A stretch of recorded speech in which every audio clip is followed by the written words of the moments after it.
Want to make it in Hollywood? Don't look Filipino. Famous Filipinos have pushed representation for us, but a majority of what the Western world considers to be Filipino on TV is mixed.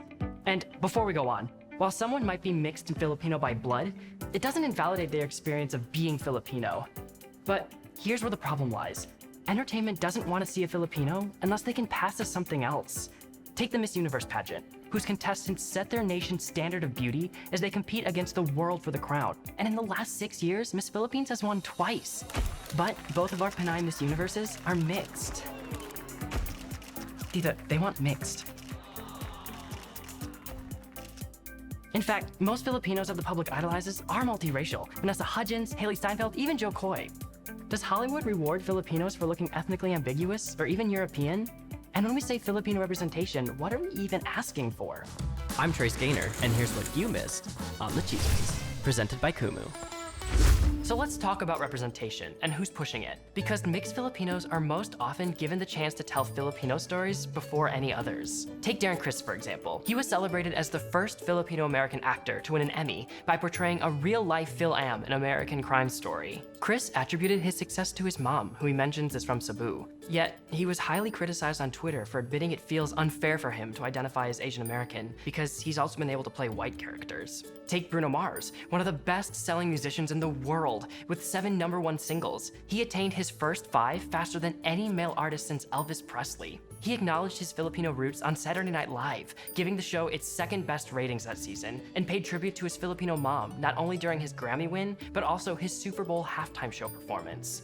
But a viral take from 2018 called Bruno a cultural appropriator. He is not black at all, and he plays up his racial ambiguity to cross genres. Take myself, Trace Gaynor. Every week, I break down what Filipino representation looks like across entertainment, but I am also mixed Filipino. Bruno, Darren, and every mixed Filipino put in the spotlight experience immense pressure to be the Filipino of their industry, while at the same time receiving invalidating criticism for playing into a system that capitalizes off their non-Filipino traits. While mixed Filipinos are given more chances to represent the entire Filipino community, and again, this is not to detract from their accomplishments, the industry needs to expand its casting to reflect the complexities of our diverse diaspora. So what can Filipino representation look like for the over 100 million Filipinos worldwide who don't see themselves on the screen?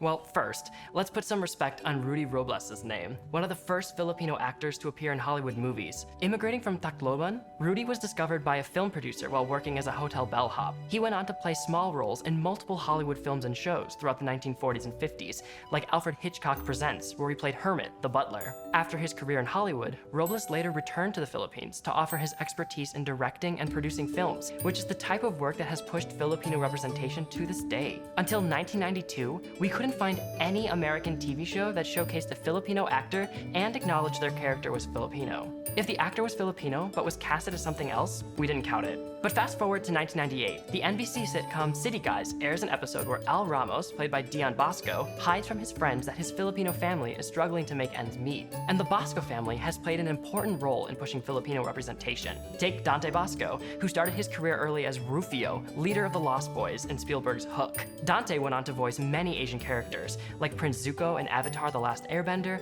Kwok Wong in The Proud Family, and Jake Long in American Dragon. More recently, Dante has made his directorial debut with The Fabulous Filipino Brothers, which screened this year at South by Southwest. Written by Dante and Darian Bosco, the comedy film stars the Bosco brothers, Dante, Darian, Dion, and Derek, and is narrated by their sister, Ariana Bosco. They're paving the way for the next generation to find roles that Hollywood denied them. And in the Bosco's case, quite literally. Hey, while we're talking about representation, let's talk about Kumu, a live streaming app by Filipinos for Filipinos. Catch one down every week on Kumu for more content like this. Just download the app. Now back to the episode. Dante's niece Ella J. Bosco is a Korean-Filipina actress, most recently added to the DC universe as Cassandra Cain in Birds of Prey. And there's the queen of classic Disney princesses, Lea Salonga. After becoming the first Asian woman to win a Tony Award, she went on to become the singing voice behind Jasmine and Mulan. And Disney has come full circle with the first Southeast Asian princess, Raya, through Raya and the Last Dragon, which also brought us Disney's first ever Filipino language song, sung by Casey Tandingan. Even Disney is starting to embrace Filipinos. Filipinos. While Vanessa Hudgens in High School Musical played a Latina American character, Olivia Rodrigo, who is mixed Filipina and plays Nini Salazar Roberts, calls her grandma Lola. And that's at least something from Disney. While there's a lot of progress that has been made recently, we have to distinguish that the best representation we received as Filipinos, with Leia and Dante, was when they were first playing other ethnic characters, like Dante as a Chinese American with Jake Long, or Leia as a Vietnamese character with Kim. But thankfully, although it's long overdue, we're seeing this change.